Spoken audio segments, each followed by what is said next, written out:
Olá pessoas, como é que vocês estão? Eu espero que vocês estejam bem. Muito obrigada para quem clicou aqui nesse vídeo. Eu sou a Carlinha e hoje eu vou contar mais uma história para vocês. Lembrando que se você achar que esse vídeo merece, é muito importante que você deixe o seu like para me ajudar no engajamento do canal. Para quem não é inscrito, é só se inscrever e fazer parte dessa família.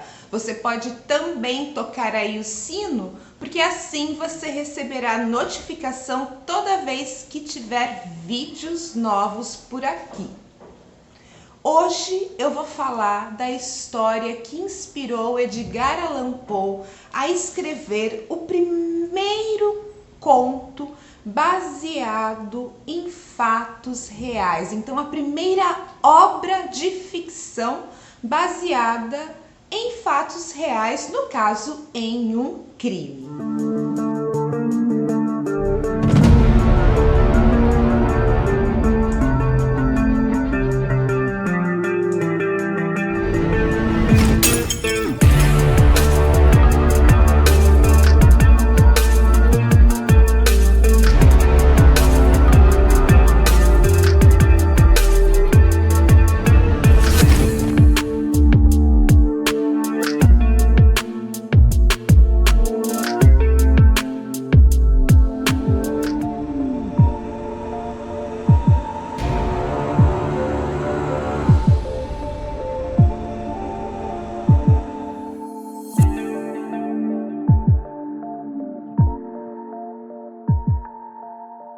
Mas antes de começar a nossa história, eu quero indicar aqui o nosso último vídeo, que foi uma entrevista no Na Fogueira com a Adriene, que conta a respeito do Juqueri, o hospital psiquiátrico em Franco da Rocha. Tem muita informação, o vídeo tá bem explicativo e também muito emocionante. E lembrando que terá parte 2, o nosso próximo vídeo será a parte 2 desse depoimento da Adri. Então, quando você terminar de assistir esse vídeo aqui, ó, eu vou deixar aqui no izinho e vou deixar também o link na descrição para você assistir esse Na Fogueira com a Adriene e já ficar por dentro para depois entender a segunda parte. Mary Rogers nasceu por volta de 1920 em Connecticut, em Lyme. O seu pai faleceu quando ela tinha 5 anos de idade numa explosão de um barco a vapor. Ela então e a sua mãe, que se chamava Phoebe, se mudaram para Nova York. Elas não tinham mais renda devido ao falecimento do pai de Mary, então elas abriram uma pensão onde hoje, fica ali nas proximidades da ponte do Brooklyn. Aos 20 anos, Mary já era famosa, ela era praticamente ali o que nós chamaríamos hoje em dia de uma subcelebridade devido à sua beleza. Ela tinha olhos muito expressivos, os cabelos negros e a pele praticamente sem imperfeições. Então ela era conhecida pela sua beleza até nas camadas mais altas da sociedade, embora ela tivesse só esse atributo, porque ela não tinha influência social na época e muito menos dinheiro, o que fazia bastante diferença e causava inveja às outras moças que diziam que ela era sem graça, que ninguém sabia dizer ao certo o porquê ela fazia tão sucesso e porque achavam ela tão bonita, ou seja, dor de cotovelo, né, minha gente? Então ela era praticamente uma celebridade conhecida pelo seu belo rosto. Além disso, ela também era muito simpática com todos e muito sorridente. Foi em 1940 que um homem chamado Anderson, que tinha uma tabacaria bastante famosa entre a Broadway e a Thomas Street, que se chamava Anderson's Emporium Tobacco, e que era frequentada por muitas pessoas influentes, poetas, intelectuais, ele teve a ideia de chamar então a Mary para trabalhar nessa tabacaria, com o intuito de agradar os clientes e também trazer mais clientes para sua loja, que em sua maioria era um público masculino. A manobra de marketing deu certo e logo Mary sairia nos jornais como a linda garota dos charutos. Numa entrevista, o entrevistado nessa matéria disse que passava o dia na loja, na charutaria de Anderson, só para ver os belos olhos e o sorriso de Mary.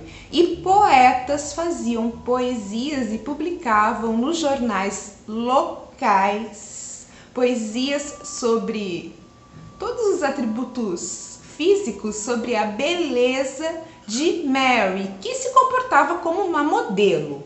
Ela sempre era muito agradável, ela agradecia os elogios, mas também sempre colocava um limite ali no pessoal que era mais empolgadinho. Ela sempre soube se impor e afastar qualquer tipo de abordagem mais agressiva ou mais insistente. Depois de trabalhar 10 meses na loja sem nunca faltar, no dia 5 de janeiro de 1841, ela não apareceu para trabalhar.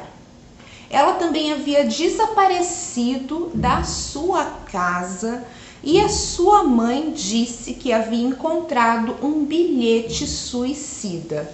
A história foi parar no famoso jornal The Sun e causou um grande burbúrio entre os fãs, os admiradores de Mary. No dia seguinte, o jornal Times and Commercial Intelligence publicou que não havia acontecido nada com Mary, que ela tinha ido apenas visitar parentes, deixando ali em aberto que aquilo poderia ser uma jogada do Anderson para atrair a atenção. Depois de 6 dias, Mary voltou ao trabalho e ela confirmou a história dizendo que havia só saído para visitar parentes, mas ela parecia um pouco mais triste que o normal e também haviam boatos que alguém tinha visto ela naquele dia, no dia 5, passeando com alguém muito importante da Marinha pela cidade. Mary então se demitiu e voltou a morar com a sua mãe. Um mês depois, os jornais deram a notícia que ela estava noiva de um homem chamado Daniel Payne, um escriturário que também morava na pensão. Às 10 horas da manhã do dia 25 de julho de 1841, Mary avisou ao Payne que ia visitar uma tia e saiu com essa intenção. Aquele dia acabou caindo uma grande tempestade. Ela não voltou para casa, mas o noivo imaginou que ela deveria ter pernoitado na casa da tia devido ao mau tempo. No dia seguinte, ele foi então até a casa dessa tia procurar a jovem, mas ela nunca havia estado lá.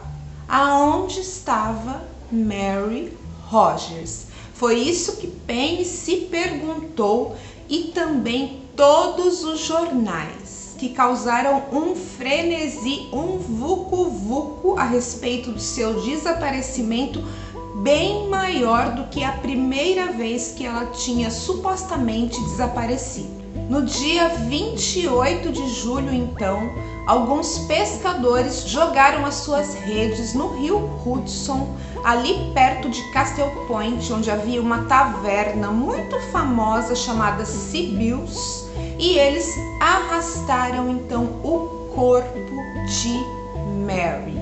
O corpo tinha sinais de espancamento, agressão física, e depois os legistas descobriram que ela também foi brutalmente estrupada. Ela tinha marcas de cordas nos pulsos e parte do seu vestido, da renda do seu vestido, estava enrolada no seu pescoço, sugerindo que ela havia morrido por estrangulamento. Os jornais se esgotavam nas prateleiras e o povo começou a acompanhar aquilo como uma novela, e eles faziam questão de mostrar tudo, Tudo o que estava sendo investigado em vários capítulos por vários dias para manter toda aquela especulação e sensacionalismo. Anderson foi considerado suspeito, a mãe dela, Phoebe, também, assim como Penny. Especulou-se que o caso poderia se tratar de um estupro em gangue, da morte, de um crime passional cometido por um amante, ou até mesmo de um aborto mal sucedido cometido por uma mulher chamada Madame Hestel. Penny foi o primeiro a ser interrogado e considerado suspeito, mas ele tinha a Phoebe, que esteve com ele todo momento, a mãe de Mary, como álibi, e ele também deu à polícia um depoimento sólido.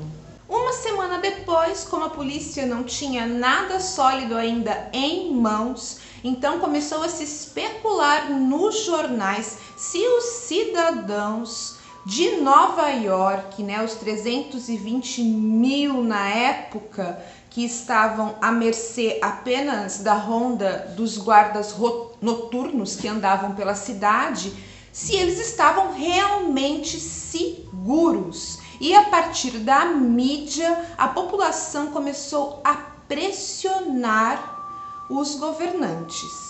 E todas essas queixas fizeram que o Estado fundasse o Departamento de Polícia de Nova York em 1945.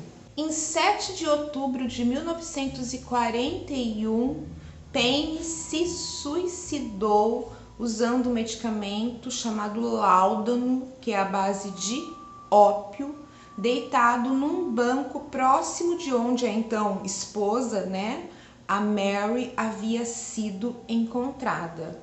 E ele deixou uma carta dizendo o seguinte: para o mundo, aqui estou eu no local, que Deus me perdoe pela minha vida desperdiçada.